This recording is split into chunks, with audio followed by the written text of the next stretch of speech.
retour sur le plateau de TV Finance et on va faire un point avec vous.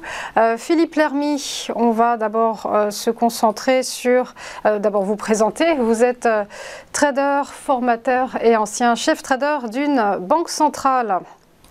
Bonjour, et donc, on va faire donc un premier point sur cette journée fériée, ce jeudi de l'Ascension, qui ne sera pas férié sur les places boursières.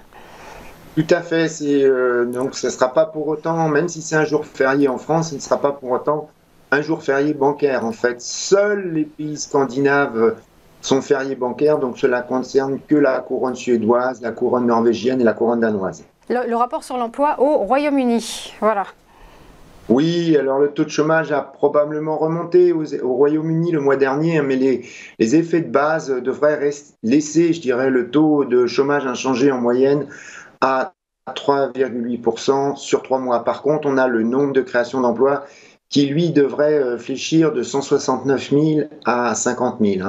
Alors, on surveillera surtout la croissance des salaires, étant donné le niveau de l'inflation qui reste très élevé au royaume du roi Charles III. Et on le voit bien sur le graphe à l'écran que la tendance ne semble pas vouloir s'infléchir. Or, c'est un chiffre qui influence les décisions de politique monétaire de la Banque d'Angleterre, la Banque centrale. Donc, hors bonus, on a la croissance des salaires qui est attendue à 6,2% contre 6,8% précédemment, et ce sera vraiment ça qui sera surveillé dans ce rapport sur l'emploi. On va poursuivre avec les ventes au détail aux États-Unis et les économistes qui attendent un rebond technique des ventes. Oui, alors ce rebond technique des ventes serait dû principalement, je dirais, grâce à un rattrapage pour les ventes de véhicules qui devraient faire plus 7% le mois dernier, et des prix à la pompe aussi qui auraient augmenté à plus 3%. Mais indépendamment de ce phénomène donc, qui est conjoncturel, il y a les ventes en ligne aussi qui se comportent bien. Il y a aussi les ventes, enfin je dirais même surtout les ventes des restaurants et des bars. Alors si on regarde les big data de Bank of America, qui est une des 4 plus grosses banques de détail américaines, quand on regarde leur big data auprès de leurs clients, les dépenses de consommateurs devraient ralentir, car même si l'emploi reste fort, les salaires des hauts revenus donc diminuent, et donc c'est cette partie des clients qui a dépensé le moins. Alors la banque rajoute aussi que l'épargne de ses clients, enfin globalement tous ses clients, reste encore 40% au-dessus de la moyenne de 2019, donc il y a encore du stock pour pouvoir dépenser. Alors au total, les économistes anticipent donc des ventes de détail en hausse de plus 0,7%, ce qui compenserait en partie la baisse de 1% que l'on a vu le mois précédent.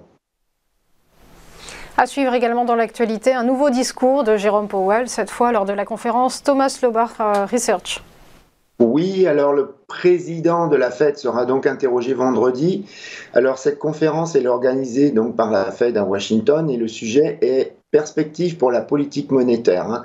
Donc voilà, la Fed annonce déjà qu'il sera discuté de problèmes concernant le framework, c'est-à-dire le cadre de travail de la politique monétaire. Alors en effet, la Fed devait revoir ce cadre de travail au début 2020 et cela a été brutalement remis en cause avec l'arrivée du Covid. Alors on se pose tous la question, de quoi les intervenants peuvent-ils parler ? Par exemple, serait-il judicieux de remonter la cible d'inflation qui est actuellement de 2% moyen terme, la cible de la Fed ? Si c'était effectivement le cas, cela aurait un impact immédiat sur les marchés. Mais ce ne seront que des discussions théoriques, des réflexions donc faites en public. Ce n'est pas la réunion officielle de politique monétaire qu'est le FOMC. Donc a priori, cet événement ne devrait pas être un market mover pour les marchés, mais tous les institutionnels surveilleront quand même si jamais Powell s'aventurait à lâcher un éventuel indice donc sur la trajectoire prochaine des taux directeurs.